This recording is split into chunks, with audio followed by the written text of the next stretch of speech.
Hello, I'm Annabelle. Hello there, my name's Rob and we work at Confection Perfection. Today we're going to show you a range of ideas on how to bake and decorate cakes.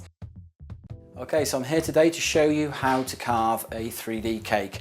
And for today I've chosen a car cake, a nice, simple, easy design to get us going for our basic carved 3D cake. It's also important to use the correct type of cake. Something like a densely packed Madeira sponge cake is absolutely perfect for carving.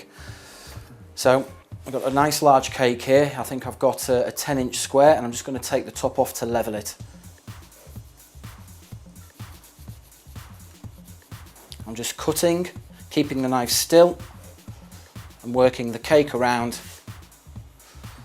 to give us a nice level. Always make sure that you keep any spare bits of cake because you never know when you're going to need them. And then I'm going to get our basic width of the cake, which I'm doing by eye. You can measure if you want with a ruler, if you feel more confidently doing that. And then I'm going to split the cake with a cake leveler. And then I'm going to take some vanilla buttercream and put a layer in the middle. Don't want to put too much on, otherwise, especially when you're carving it, the cake will slide around everywhere. So just put a little bit on. And then I'm going to put some more on the top. And then the bits that we cut off at the side, I'm going to put these on the top. Just making sure that the outside edges where we're going to carve are on the outside, not in the middle.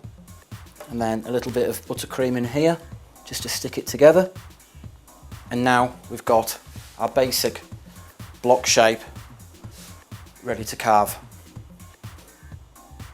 Now, the first thing to remember when you're carving a 3D cake, small bits at a time. There's nothing worse than starting to hack great chunks off and then you can't go back. So start to get an idea of the basic shape of the cake.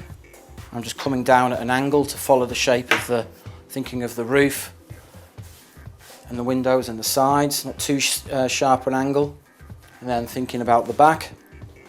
So the windscreen at an angle, and then the actual back and bumper of the cake.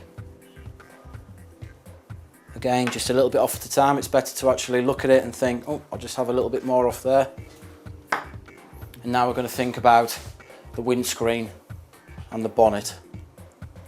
Starting around about there, I would say. It's better, again, like I keep saying, just to take a little bit off, like so, and think, I'd rather take a little bit more off. So at the moment, it's, you know, we're getting the basic shape of the car, but at the moment it's looking quite blocky, which is fine. So now we've got the basic shape, we're just going to ease off those edges a little bit, those sharp corners.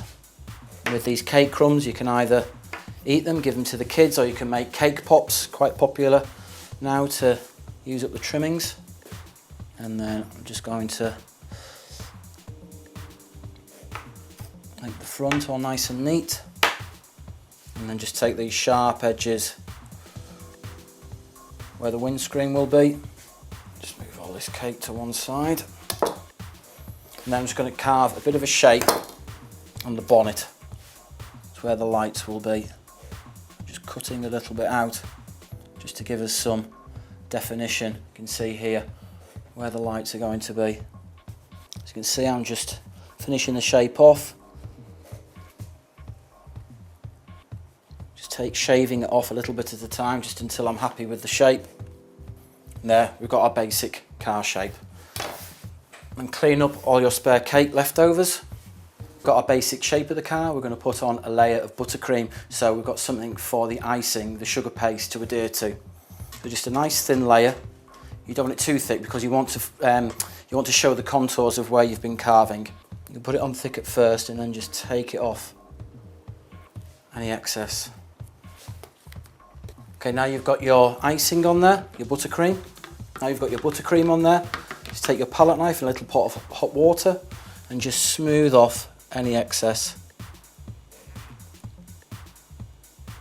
Okay, so now we've got a nice smooth layer of buttercream following the contours of the sponge cake in our car shape, and we're now ready to roll out our sugar paste icing. rolling it out to not too thin but not too thick at the same time, around about 3/4 centimetres, perfect. Layering it over the cake and just working it over the contours of the cake like you would sugar pasting any normal cake, and then from there, you know, you can obviously decorate it with the wheels and a bit of a paint job, and just building the cake up layer by layer with little bits of detail. It's not long before you can achieve something like this.